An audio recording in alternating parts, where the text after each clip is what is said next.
7 টাকা পর্যন্ত বেড়েছে এসব পণ্যের দাম। সরবরাহ বাড়ার পরও দাম বাড়ার কারণ হিসেবে পাইকাররা দুষছেন আমদানিকারকদের। তবে স্থিতিশীল রয়েছে চিনি ও খেজুরের দাম। এ নিয়ে আরও জানাতে খাতুনগঞ্জ থেকে যোগ দিচ্ছেন কাজী মাহফুজ। মাহফুজ, দাম বাড়ার কারণ হিসেবে বিক্রেতারা কি বলছেন জানাবেন। যদি রমজানের আর কয়েকদিন বাকি, আপনি জানেন যে রমজানের অত্যাবশ্যকীয় যে কয়টি ভোগ্য পণ্য রয়েছে এর মধ্যে ছোলা সহ মটর ডাল সহ অন্যান্য ডাল জাতীয় পণ্য যেমন রয়েছে, পাশাপাশি খেজুর, চিনি, তেল এবং পেঁয়াজের চাহিদাও বেড়ে যায়। সেই জায়গাতে আমরা দেখছি সপ্তাহ ব্যবধানে ডাল জাতীয় যে পণ্যগুলো আছে, ছোলা সহ অন্যান্য ডাল, তার দাম কেজিতে 5 থেকে 7 টাকা পর্যন্ত বেড়েছে এবং চিনি আর খেজুরের দাম অনেকটা স্থিতিশীল রয়েছে বলছেন এখানকার ব্যবসায়ীরা। আমরা পণ্যে অনুযায়ী যদি দামের বিষয়টি দর্শকদের জানাতে চাই, সেক্ষেত্রে ছোলা কেজি প্রতি আজকের বাজারে বিক্রি হচ্ছে 70 থেকে 75 টাকা। আবার ভালো মানের বড় দানার যে ছোলাগুলো রয়েছে সেগুলো বিক্রি হচ্ছে 80 থেকে 82 টাকায়। এছাড়া মটর আজকের বাজারে বিক্রি হচ্ছে 51 টাকা।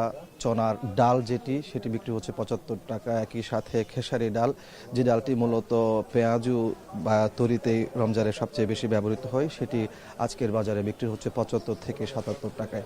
অন্যান্য যে ডালগুলো রয়েছে, বিশেষ করে মসুর ডাল ভালো মানের সেটি বিক্রি হচ্ছে 132 থেকে 161 টাকায়। এছাড়া চিনি এবং খেজুরের দাম স্থিতিশীল রয়েছে, চাহিদাও বেড়েছে, একই সাথে সরবরাহ কিন্তু পর্যাপ্ত রয়েছে। যদিও দাম বাড়ার কারণ হিসেবে এখানে যারা পাইকার আছেন, আড়তদার আছেন, তারা মূলত আমদানিকারকদের দুষছেন। তারা বলছেন যে নির্বাচনের কারণে কয়েকদিন পণ্য ওঠানামা এবং সরবরাহে এক ধরনের সময় নষ্ট হয়েছে। পাশাপাশি তারা বলছেন যে নির্বাচনের আগে এই চট্টগ্রাম বন্দর কেন্দ্রিক এক ধরনের 3-4 দিন আন্দোলন ছিল, সেই আন্দোলনের কারণে পণ্য ওঠানামা করতে সম্ভব হয়নি এবং কিছু কিছু আমদানিকারক তাদের পণ্যগুলো সাগরের মধ্যেই গুদামজাত করেছে এমন অভিযোগও রয়েছে। যেহেতু রমজানের আগে পণ্যের দাম বেড়ে যায়, সেই বিষয়টিকে মাথায় রেখে অসাধু যারা আমদানিকারক কিংবা ব্যবসায়ী আছেন, তারা বেশি লাভের আশায় এই কাজটি করেছে। ফলে এই রমজানের আগে এই জাতীয় পণ্যের দাম কিছুটা বেড়েছে। বলে রাখি যে রমজানে কিন্তু শুধুমাত্র ছোলার চাহিদাই থাকে 1 লাখ টনেরও বেশি, তার চেয়ে প্রায় দ্বিগুণের কাছাকাছি আমদানি হয়েছে। একই সাথে ডাল জাতীয় পণ্যগুলোও কিন্তু পর্যাপ্ত আমদানি হয়েছে। এরপরও দাম বাড়াকে ভালোভাবে দেখছেন না এখানে যারা খুচরা ব্যবসায়ী আছে, একই সাথে ভোক্তা আছেন তারা। একই সাথে খেজুরের চাহিদাও আমরা দেখি যে রমজানে শুধুমাত্র রমজান কেন্দ্রিক 70,000 থেকে 80,000 টনের থাকে, তার চেয়ে বেশি পর্যাপ্ত আমদানি হয়েছে চট্টগ্রামের এই ভোগ্য পণ্যের বৃহত্তম বাজারে।